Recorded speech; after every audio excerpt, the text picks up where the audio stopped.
Chancellor, it is with great pleasure that I present to you Laurence Marks and Maurice Gran as honorary graduands. Together, Laurence Marks and Maurice Gran constitute one of the country's most prolific, inventive, committed, and highly regarded writing duos, with an enormously distinguished career that spans the modern history of broadcast entertainment, encompassing television, radio, stage, and now streaming formats. Laurence and Maurice met in their mid-teens at a Jewish youth club in Finsbury Park, North London. That's right, isn't it, chaps? Good. You've got to get these things right. In the 1960s. Amongst other shared enthusiasms, both harboured ambitions to be writers, and as is so often the case, they then moved into completely different but highly successful careers of insurance and journalism. But in 1973 began attending Player Playwrights, an amateur scriptwriting club that met at the British Drama League offices in Fitzroy Square, and subsequently started to write together. As is so often the case with glorious careers like these, their initial submissions to the BBC and ITV were initially stunningly unsuccessful. However, a chance meeting on a train between Marks and the eminent comedy writer Barry Tuck led to an opportunity for them to write for the Frankie Howerd Show.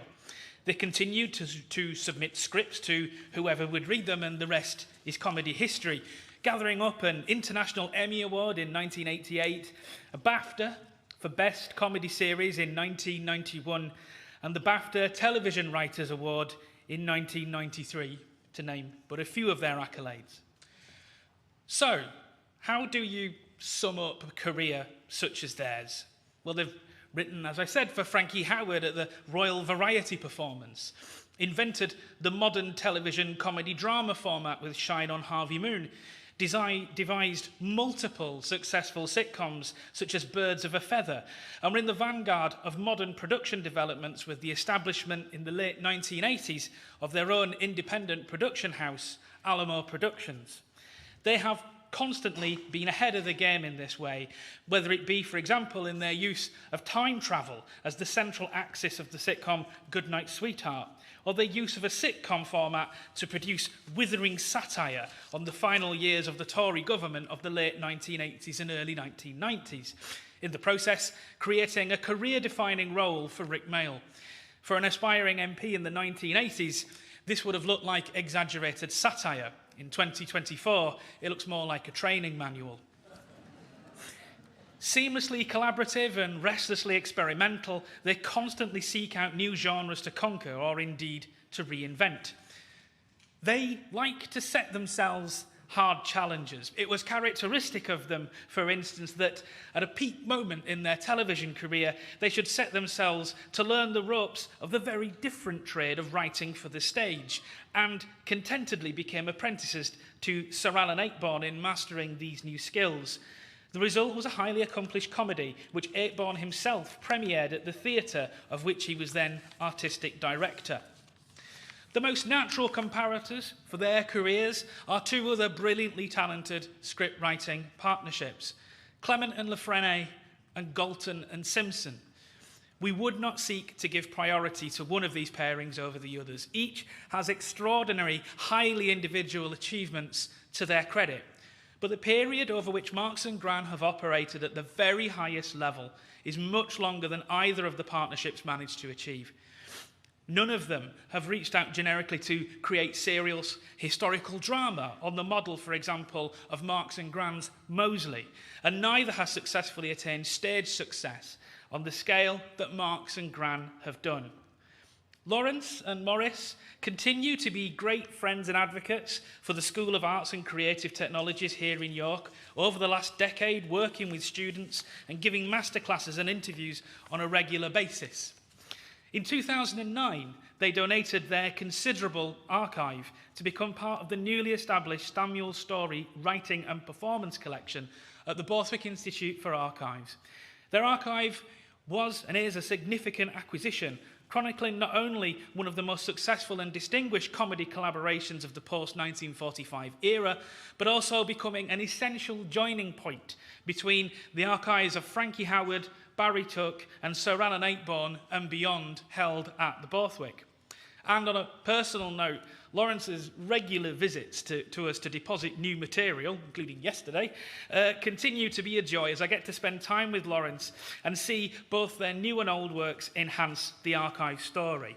They've been unfailingly supportive of what we do and how we do it, and their archive forms the basis of some of our most innovative teaching.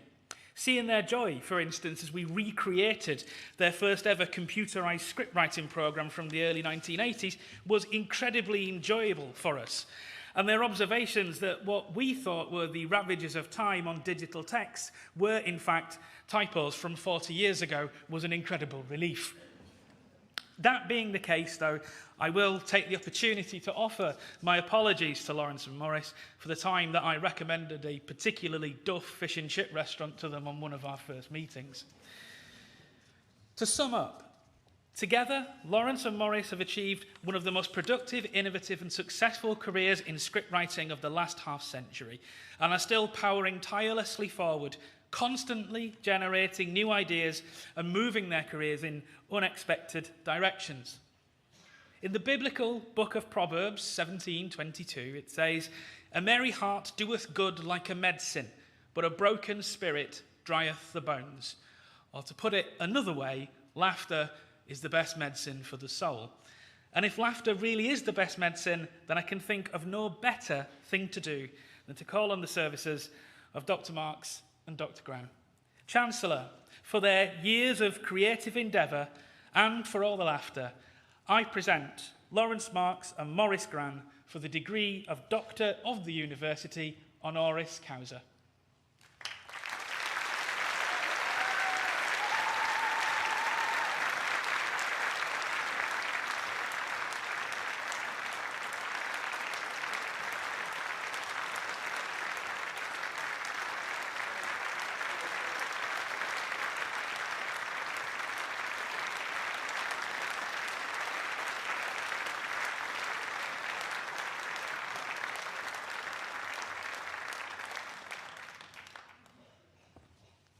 A few words.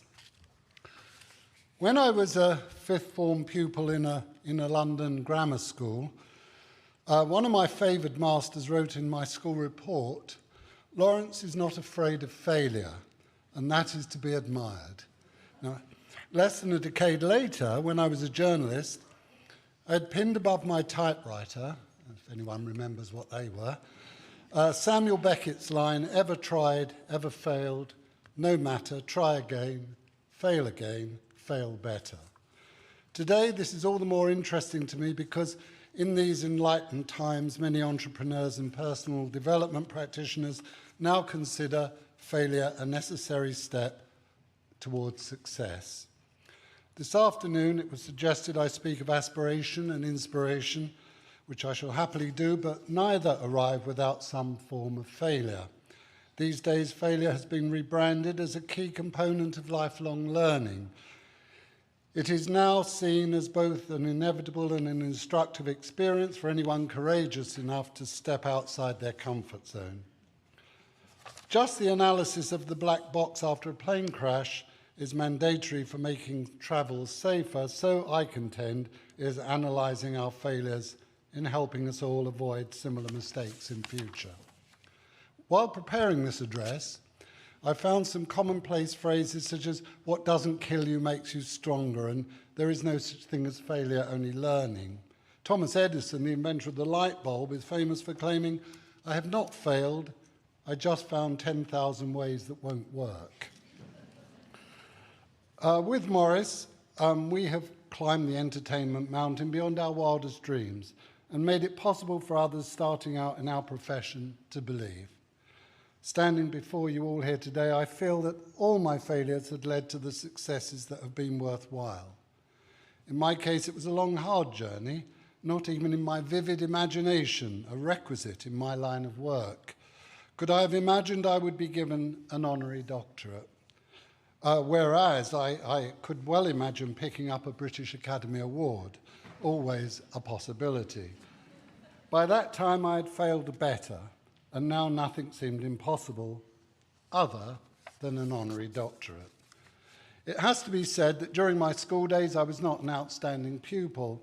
I don't think back in those days of the exhilarating, swinging 60s, I placed a priority on education. I recently delved into my old school reports of the English. It was written on my school report, Laurence shows great originality, which must be curbed at all costs. My physics master wrote of me, Marx's grasp of elementary dynamics is truly astonishing. Had he lived in an earlier eon, I have little doubt but that the wheel would now be square, and the principle of the lever just one more of man's impossible dreams. And my deputy headmaster, who really disliked me, wrote of me in my 4th year, if I had to select an expedition to go to the South Pole, Marx would be the first person I would choose. But I would make sure he was not on the return journey. But from all that adolescent failure arrived success, and perhaps the greatest of all on my life successes have arrived here at the University of York, where I have fulfilled the ambition of my late mother, who always wanted a son, a Jewish doctor.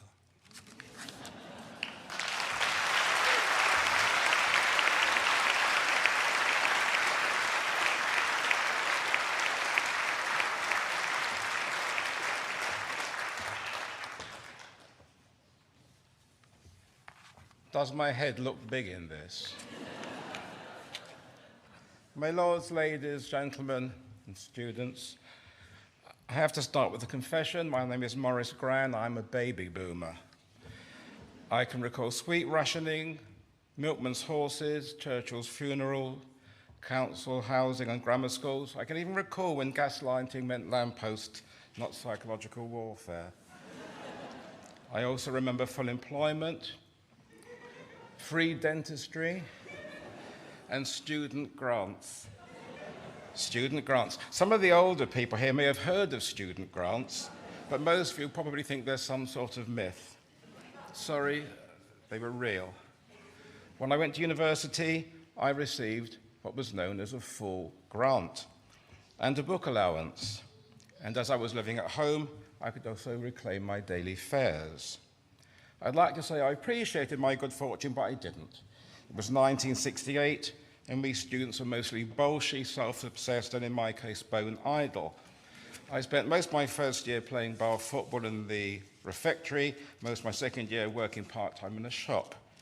In my 3rd year, I decided I ought to do some work once I'd found out where the library was. That the university then gave me a degree simply made me feel the degree wasn't worth the parchment it was calligraphed on, so I didn't bother to go to the graduation ceremony. A few years later, I realized what an ungrateful fool I had been. I vowed that if I had my time again, if ever a seat of higher learning wanted to order me a glass of sherry and an all-night scroll, I'd be there in a heartbeat. It wasn't entirely impossible.